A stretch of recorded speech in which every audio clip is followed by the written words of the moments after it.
everyone. I'm Jane Tillman Irving, the president of the New York Press Club. Our 2020 Speakers Series continues. We've been able to bring all of our speakers to you this season as a result of the generosity of our very good friends at Consolidated Edison. We thank you as always, Con Ed. We are grateful. Our guest this evening is Jeff Pegues, Chief Justice and Homeland Security Correspondent for CBS News. He has led the network's coverage of some of the biggest stories in recent years, including the police killing of George Floyd in Minneapolis this spring and Russian interference in the last presidential election. He's also reported extensively on the conflict between Black Americans and the police. Jeff Pegues is the author of 2 books. Interviewing him tonight is Steve Scott, anchor at WCBS News Radio 880. He's a former president of the New York Press Club and our current First Amendment chair. Now, welcome Steve and Jeff. Thank you, President Jane Tillman Irving, and good evening, everyone.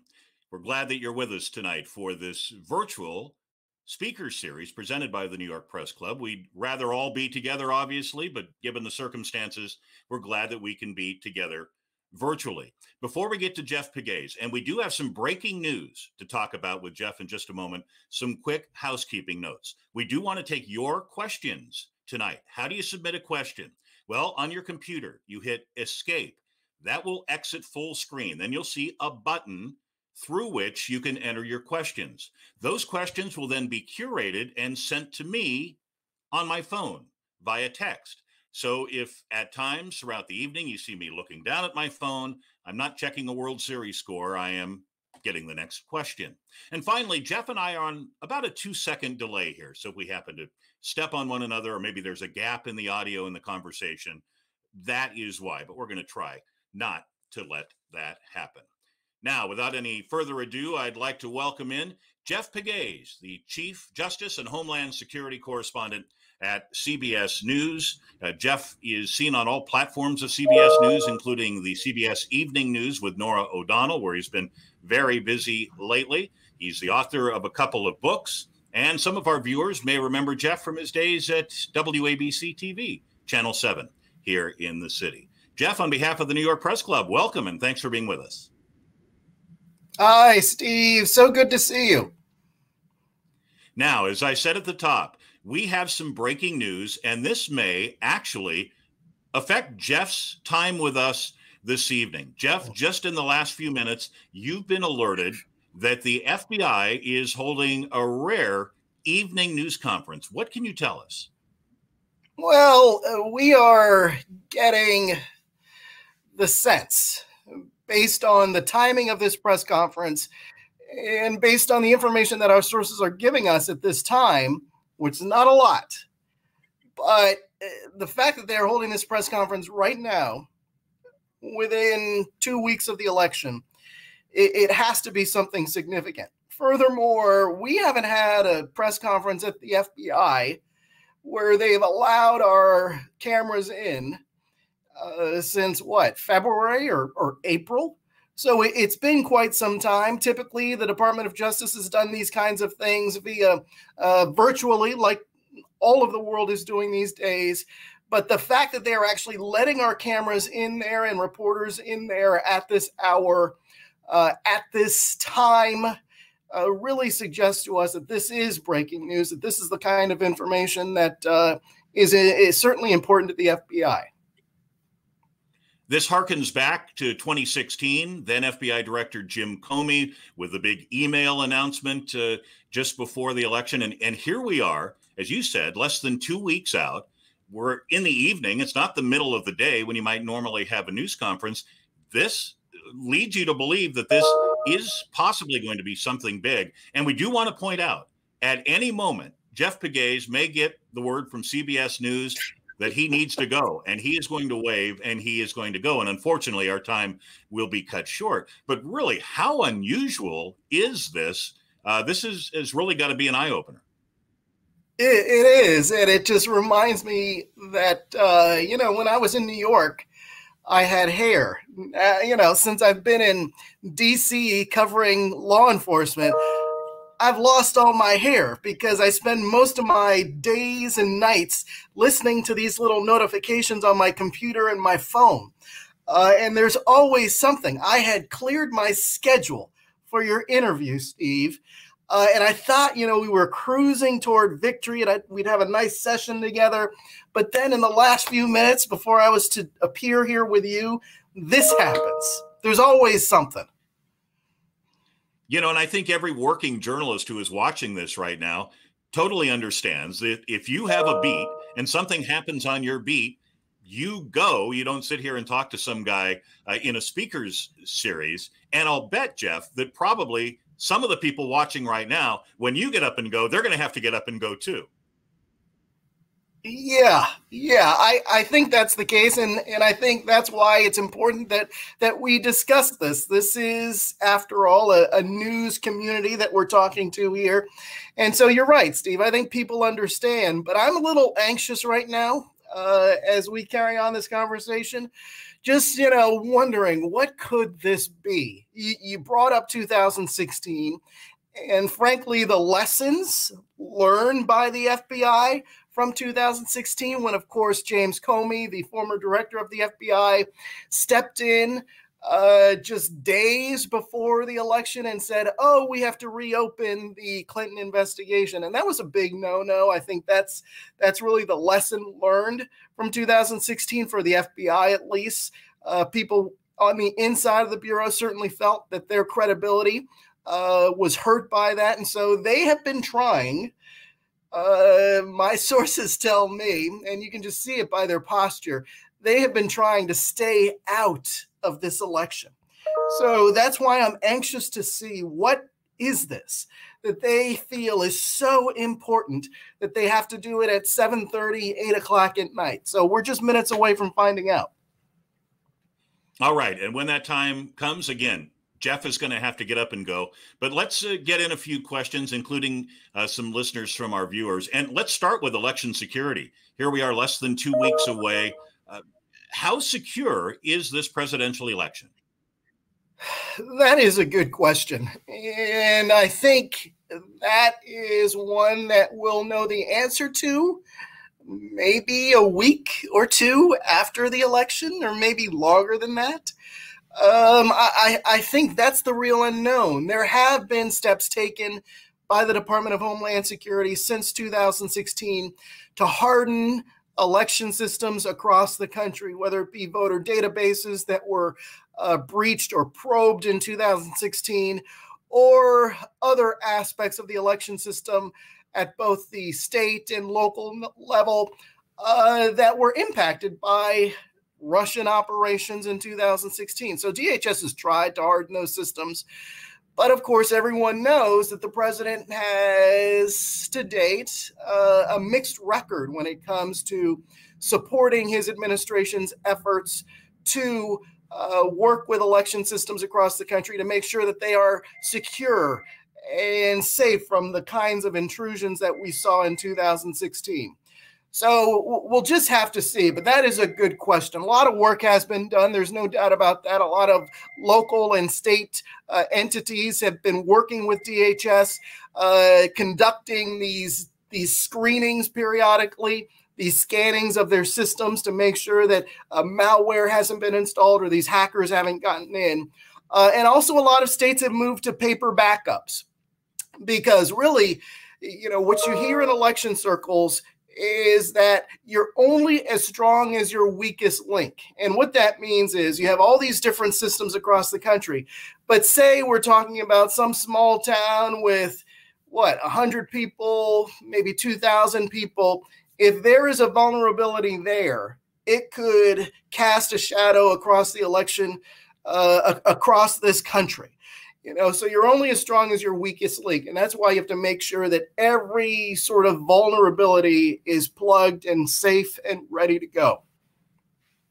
You've been reporting recently about ransomware attacks. How concerned are the feds about ransomware, perhaps crippling or paralyzing a municipality or a state's election capabilities?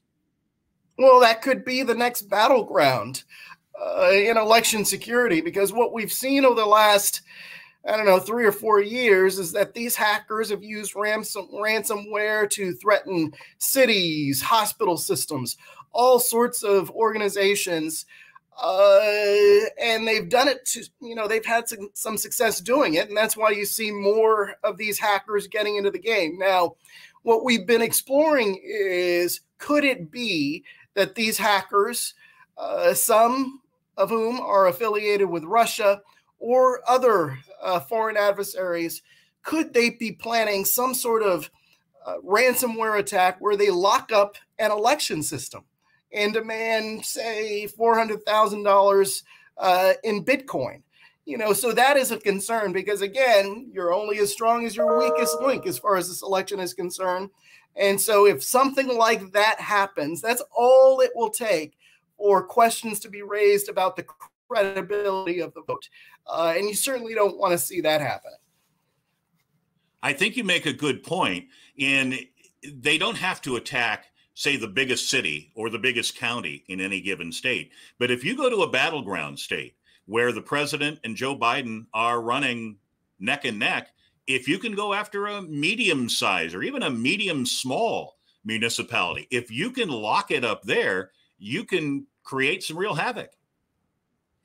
Yeah, and that's the problem. That's what election officials that I talk to, that is, the blessing and the curse of this election system in this country. It is hard to impact the votes by, getting someone to go into, have these foreign adversaries pay someone or entice someone to go into a voting booth and cast a ballot and have that kind of activity in such a fashion that you affect votes across a large scale of the election system.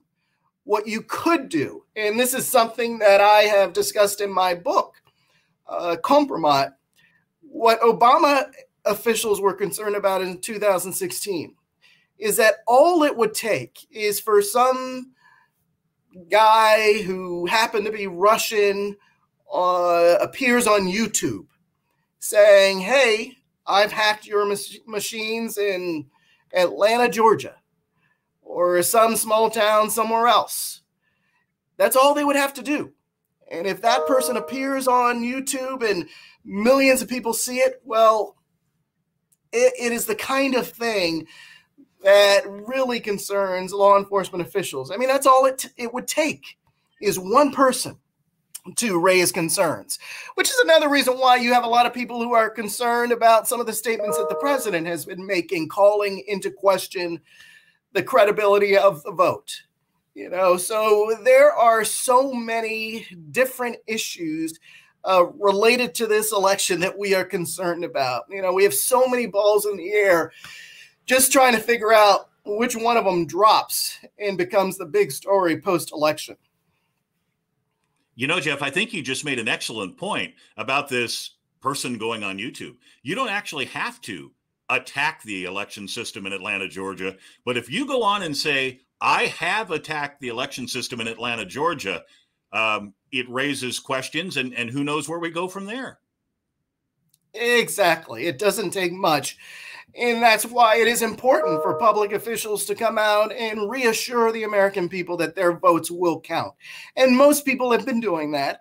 But again, as you know, the president has raised some concerns, and there are a lot of us in the journalism world who are concerned that this is an election that could drag out over days or weeks because of some of the statements that the president has made. And if there is a close vote, is that the kind of scenario that we see unfolding? I was in this business during the Florida recount. I remember that. And, though it was an incredible story, it was also a bit of a nightmare. Jeff, let's get to some questions from our audience. As you mentioned, you've written a book about Russian meddling, Compromat. And our first question is simply, is Russia at it again? Are there any concrete actions the average person can take to fight foreign involvement in our elections? Yeah, I think it's pretty simple. And that was one of the reasons why I wrote the book. What you have to do is educate yourself. You know, these foreign adversaries, what they try to do is influence how we think. And one important aspect of my book, one of the reasons why I wanted to write it was because, you know, you don't have to, as I said, go into a voting booth, have a foreign adversary send somebody into a voting booth, and then, you know, make a choice. That's not the kind of thing that can affect the credibility of the vote. However, if you have an influence operation, and that's what the Russians have been waging against the American people, where you plant information online, that is all it takes for the American people to sort of become, if they don't do their research, influenced by what they're seeing and what they're hearing. And my theory, of course, is if you can affect what we see and what we hear, well, then, of course, you can affect how we vote. And that's what they want to do. You know, in 2016, law enforcement did not investigate whether the foreign influence operation by the Russians affected votes. But in my view, that's not the issue. The issue was, you know, were they able to change enough minds through their influence operations that it did affect the vote? You know, I had sources telling me in 2016 that, you know, they noticed in Michigan that 70-year-old people, 60-year-old people, all of a sudden in the weeks leading up to the election, starting Twitter accounts, opening social media accounts. And it was just unusual activity. And they were wondering if those were these Russian bots. And what was happening was the information coming from these accounts was essentially suppressing the black vote. Okay. And so that's why it is so important, to your question. That's why it is so important for the public to do your research. Don't just get your information from one source. Look for multiple sources. That's what we do in this business. We confirm information by getting multiple sources. And U.S. voters have to be more educated than ever because there is so much information coming at them. And we have more cell phones than any other country in the world. And that's why these foreign adversaries know that we are a good, big, huge target for them. Because we all have two phones these days. And we get all our information from these phones. So we are a huge hacking target. They know it, and they try to take advantage of it. And you know what? For them, it's a low-cost operation. This is the way that they can level the playing field with the U.S. They don't have to do it militarily. They have to do it with this information warfare, and they've succeeded in many ways. We are getting some great questions in. Again, if you would like to ask a question or have it passed along to us to talk about here, just hit escape to exit full screen, and you'll find a button where you could submit your question. Jeff, this question is, are the Russians having any success influencing this year's election? And I would just step in and say, listen, we're talking about it right here. So the answer may well be yes. Yeah, I think, and forgive me, I'm checking my emails too, and we're getting more clarity about what this is. I'm not ready to report it yet because, as I said, we get two sources to confirm things before we run with it. But we're getting closer. But yeah, this has been, you know, if I'm the Russians looking at what has happened in this country over the last 4 years, you're celebrating because, you know, they have been able to carry out their operations. They haven't gotten a lot of pushback from the U.S. And, you know, my hope was in doing the book that, you know, by 2020, we would have figured this out and we would have, sent a message to the Russians as a country that you can't do this. Don't meddle in our election. But they haven't gotten the message because they're still doing it. And it's pretty obvious. And their goal is to sow division, create chaos. And you know what? You see it. You see it in towns big and small, whether it's stirring up protests that don't exist, usually around racial issues. And I spent a lot of time talking about that in the book, too, because, it's just so amazing to me that our foreign adversaries know what the weak spots here are. They know what buttons to push. So post George Floyd, you had them stirring up, and really on both sides, confusion and division over racial issues in this country. And that's something that continues. In 2016, they were talking a lot, these Russian trolls were talking about immigration issues, trying to stir things up. So they know what buttons to push. All right. And again, Jeff is checking his phone because he's getting information from his sources on what we understand will be a major news conference from the FBI sometime this evening. Very unusual to hold it during the evening, less than 2 weeks away from a presidential election. So Jeff is checking on that. And again, he may have to bug out at some point, but we're glad to have him along as long as he can stay. Jeff, another question. Aside from Russia, are there other countries attempting to influence our elections? Yeah, and I'm going to answer that question, and I do know the answer to that question, but let me report to you that this is a press conference that will deal with election security. I don't know what specifically the issue is, and again, it is unusual for the FBI to have a press conference at this hour, so we'll just have to see. Maybe they're choosing prime time to get the message out, to make sure that Americans are paying attention. Perhaps that's it. But, so we're getting closer to figuring out what this is. It says it's supposed to start at 7:30. We'll see about that. I'm looking at a picture of FBI headquarters right now inside the room where they will have the press conference. So we'll see what time this starts. So I may have to get going in about 5 minutes. But yes, other foreign adversaries have gotten into the game. Why? Because they saw the Russians experience success with their operation. You have the Chinese. But the type of influence operations that the Chinese do, it's different than the Russians. The Russians, they have a reputation, and we saw it in 2016, for hacking and then disseminating information that is stolen from, say, emails. Now, the Chinese are different in that the kind of influence operations they do are geared more toward their policies and U.S. policies as it relates to China. They try to get an advantage through those types of operations. So it's less about really intruding in a U.S. election. They don't put as big a foot down, if you will, in an election, especially compared to the Russians. And the activity that we know has been attributed to the Russians. Also, Iran. They've gotten into the game. North Korea. But they all have different motives. And right now, it's the Russians, it seems, who are, again, intent on meddling in the U.S. election.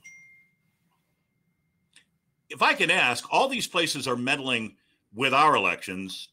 Does our country meddle back at them? That is a good question.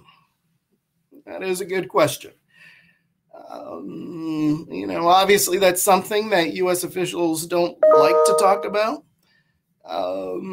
But, from a national security perspective, I think that's the name of the game these days, is trying to, back in the day, the U.S. would drop pamphlets from helicopters or planes to the ground below. That was how they used to do it. But now what they all do is it's through social media. It's through our online activity. That's where these influence operations occur. And so to answer your question, yeah, I'm sure the U.S. does it. I haven't written a book on that yet, but it's the way these countries do business these days. Now, but listen, the question is, do they meddle in elections? I think that's a different issue here. Are you influencing for policy reasons, or is it to weigh into another country's election to determine who is picked to lead that country? That's a different issue. So perhaps that's a book down the road as it relates to America and what this country does. But, and I do get people on Twitter who say, well, you wrote about the Russians. Well, what about the Americans? My focus has been on the Russians, and efforts to prevent the hacking of the U.S. election, which is important to me because, again, I don't want to harp, I find it so easy sometimes to harp on my book. And you're always so gracious with your time, not only talking about my first book, but this second book as well. But, this is so important. I'm African-American, obviously, and my parents and grandparents really fought for the right to vote. And it's something that is important to me. And I was telling somebody today that no matter who you are, you have to realize how important it is to vote. No matter who you are, this is your one opportunity to sort of level the playing field with the wealthy, with the leadership of this country. Your one vote counts. I have a teenage, college-age daughter who, I try to instill in her civic duty. Just go vote. It is so important. And don't complain if you're not going to vote. Right? Because you talk to so many people who are unhappy with this or unhappy with that, and then you ask them, well, did you vote? And they say, no, I didn't. So this is an issue that is near and dear to my heart.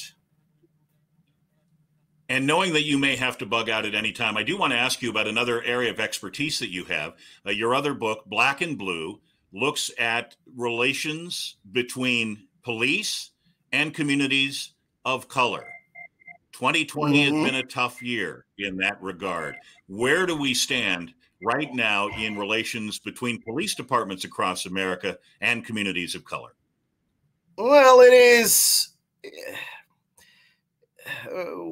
been a long, hot summer, to put it mildly. And, none of these issues has been resolved. Right. We still have police officers who feel like they're undervalued. You have people in the African-American community and other communities of color who feel threatened. And so these issues haven't been involved. It's a big issue heading into this election, as you know, and it will continue at least for the foreseeable future, because we talked about, how Ferguson was a turning point. Well, it doesn't seem that way now based on the summer we had. So it's an issue that we will have to deal with, just as this press conference is. And Steve, I have to go. It looks like it's going to start in 2 minutes. All right. Jeff Pegues, Chief Justice and Homeland Security Correspondent for CBS News. We understand working journalists got to work. Jeff, thanks so much for being with us. We do appreciate it. All right, Steve, I'm so sorry. I owe you another half hour at some point. Well, we hope to do that someday. Jeff, thank you very much, and we will look for your reporting on whatever is happening tonight. Again, the breaking news that Jeff needs to go run and cover right now. The FBI is holding a news conference in Washington. Jeff has learned that it's about election security. We don't know about what or how deep into the election security weeds this is going to go, but it's highly unusual to have such an event this close to the presidential election and at this hour, 7:30 p.m. on the East Coast. Jeff Pegues, again, thank you very much for being with us. All right, Steve, take care. And that's going to do it for an abbreviated edition of this New York Press Club conversation. We do have more coming up after the election. Adam Liptak, the outstanding Supreme Court writer for the New York Times, will be joining us in November. And Jeff's boss, the president of CBS News, Susan Zirinsky, will be joining us in December. We apologize for having to cut this short, but again, each of you who is a working journalist knows how this goes. Sometimes the pager goes off, the phone goes off, the phone rings, and you've got to run. So we appreciate you being with us tonight. We thank Jeff Pegues for his time. We thank Con Ed for their gracious sponsorship of this New York Press Club Speakers Series. I'm Steve Scott, and now back to the president of the New York Press Club, Jane Tillman Irving. Thank you, Jeff and Steve, for that important conversation and for your time this evening. Thank you to Con Ed as well for your continuing support of the New York Press Club and its activities. We're going to be on hiatus until after Election Day, but we'll be back later in November with Adam Liptak, who covers the Supreme Court for the New York Times, and in December, Susan Zirinsky, the president of CBS News. Dates and times are on our website, as well as links to our previous conversations. You'll find it all at nypressclub.org. And for the New York Press Club, I'm Jane Tillman Irving. Vote, of course. Stay safe, and we'll see you next time.